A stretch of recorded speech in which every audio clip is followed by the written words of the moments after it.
Sinayang mo lang, Ate Rowena, yung pagkakataon. Tinong lugi. Sinayang mo yung pagkakataon.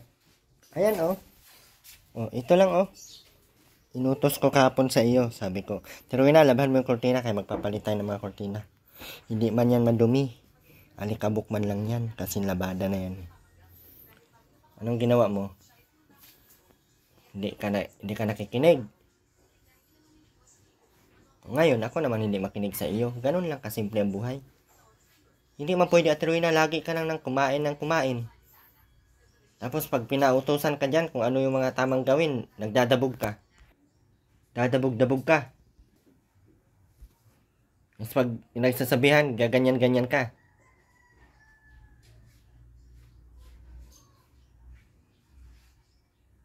Maganda yung ginagawa mo.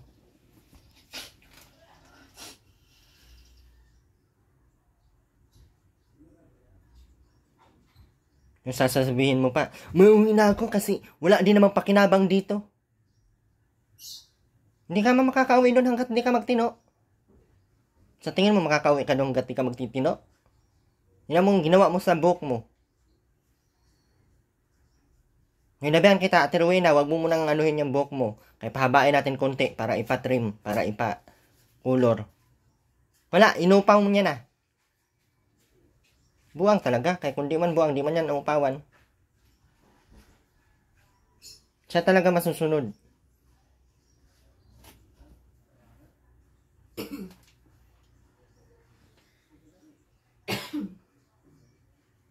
Abi talaga ang pagkatigas ng utak. Sabihan mo sa mama mo, Ben. Sabihan mo. Mama, maglaba. Magbusis ka, magsalita ka. Ay mo, mama, laba. Ikaw. Sabihin mo, isalita mo. Sabihin mo, mama, laba. O ikaw. Sabihin mo, mama. Sabihin mo. Lakasan mo. Sabihin mo, mama. Ganun. O ikaw naman. Lakasan mo kunti. Sabihin mo, mama, laba. Hindi tayo pababuang dito. Bilis na.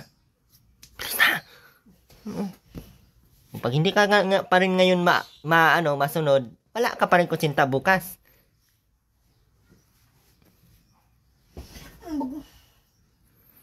Sabihin mo, mama, laba. Ikaw. Sabihin mo, laba. Sabihin mo, laba.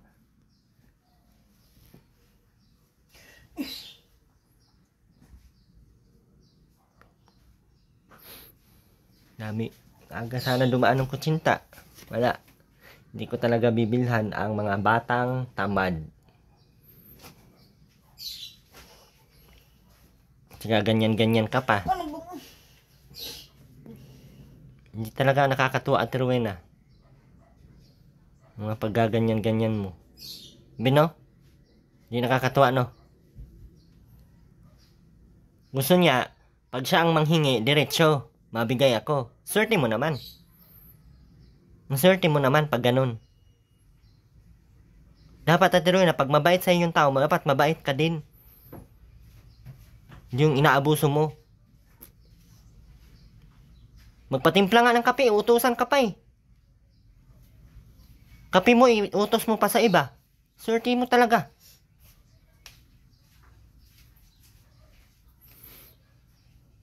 Gara mo naman. Gagalit-galit pa siya kasi kape niya, hindi siya tinimpla ng kape. Maganda yung ugali mo, Ate Rowena.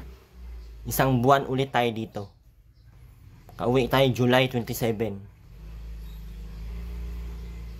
Kaya hindi ka man nagtatanda sa mga sinasabi sa'yo. Wala kang pangkusa. Nalabas ka kanina, wala kang tsinilas. Pagpasok mo, sobrang dumi ng paa. Paulit-ulit na lang. No, ulit-ulit na lang.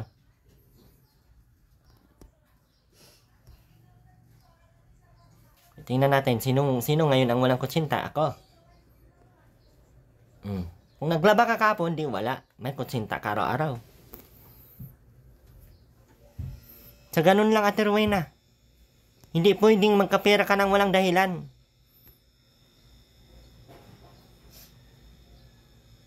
Ay, nakatunganga ka lang dyan araw-araw. Kain, tapos gusto mo pa may pera ka. Talo pa sa'yo yung pensyonada. Parang kang nagtrabaho niyan sa gobyerno na retired na.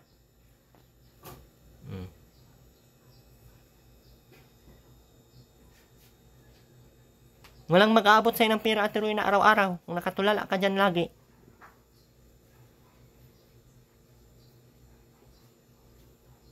Panlimos. Kalalaki ng mga katawan.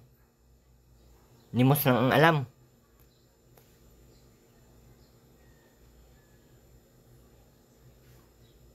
Pang-abot na yung tuhod mong dalawa, oh.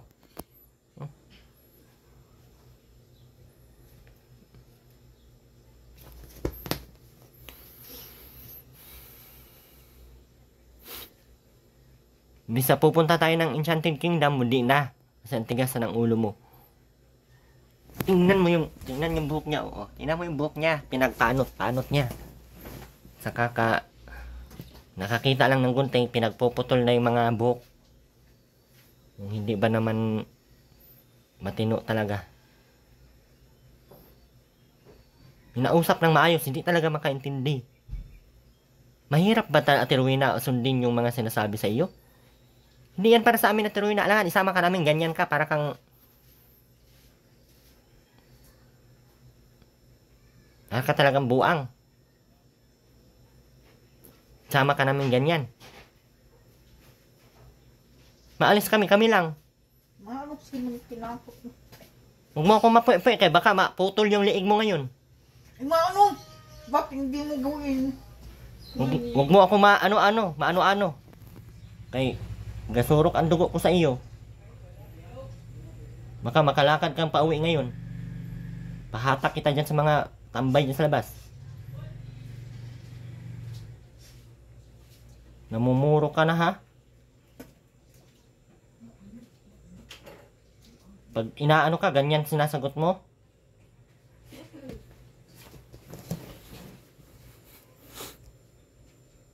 Natingin mo, natutuwa ako sa mga ganaganyan mo?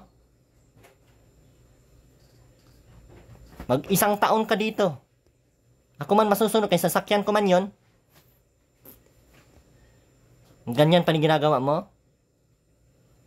Tingnan natin kung sino mabubulok dito. Ay kaano-ano mo kung sino matakot mo. Hindi ako natatakot. Ba't ako matakot? Sasakyan ko man yon. Sarili ko man sasakyan. Nasa akin man kung uwi ako doon sa inyo sa ano o hindi. Kasi usapan naman natin yan. Hanggat hindi ka magtino-tino dyan, abutin tayo ng 1 taon dito. No? Abutin tayo ng 1 taon dito. Hindi mo pa tinatanggal yung, ay maano sino tinakot mo? Hindi ka tinatakot, Rowena. Kinausap ka ng maayos. Kasi pag kinausap ka ng mahinahon, hindi ka nakikinig. Pikit-pikit lang yung mata mo dyan. Kahapon, ang ganda ng usap ko. O, bibilang kitang kutsinta ngayon, ha?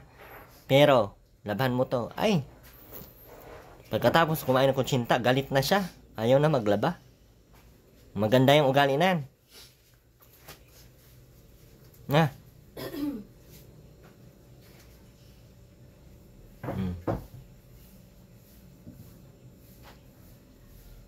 Walang kutsinta, walang ulam, lahat, wala. Sino ba namang... Sabihin mo sa akin kung sinong tinakot mo.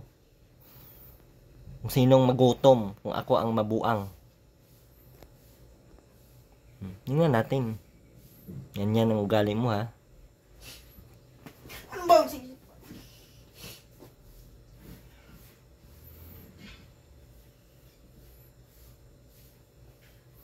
Tingnan talaga natin. Ang kinausap ka ng maayos, para kang walang narinig. Sasagutin mo pa akong tinakot kita? Hindi kita tinakot. Sinabi ko lang yung totoo.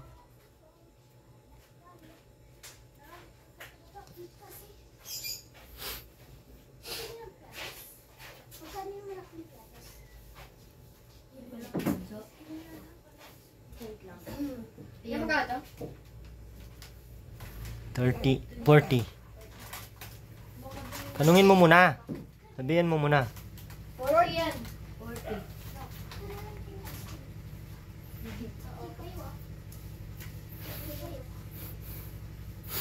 Ganyan na lang tayo lagi at Rowena.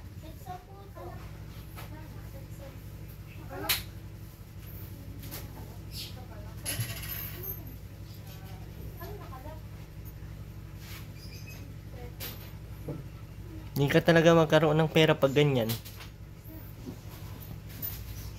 Sabihan mo, Ben. Magtrabaho siya kay malaki ang katawan niya. Sabihan mo. Hindi yung panay ang turo lang ng kakainin.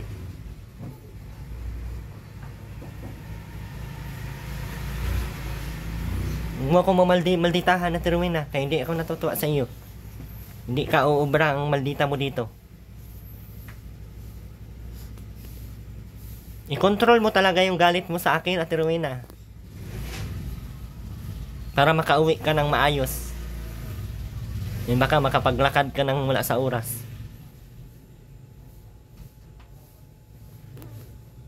Tinuturuan ka ng maayos, ayaw mo talaga ng maayos. Gusto mo talaga, babuyanan. Yung mga gawa mo, gusto mo talaga yung sayo, na hindi makain. Hindi ka na nga nagsasaing eh. Wala ka ng